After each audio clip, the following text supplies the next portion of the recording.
these key components can have their own vulnerabilities. Like if I talk about the extended reality and blockchain component together. So for extended reality, we require some hardware, right? Just like initially you mentioned, Apple came up with their own product, and then we have already these Oculus or Quest. These kind of hardwares are already there. But apart from these 4 5 giant companies who have say brought their products in the market, which is definitely very expensive for a normal person to afford. If we talk about the companies or startups, those are gradually growing and just launching their products. There are a lot of hardware vulnerabilities existing in those products.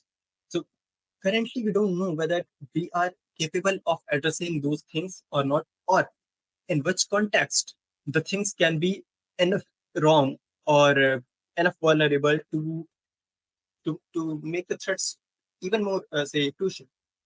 So these all things have to be assessed, and we try to look into these domains specifically.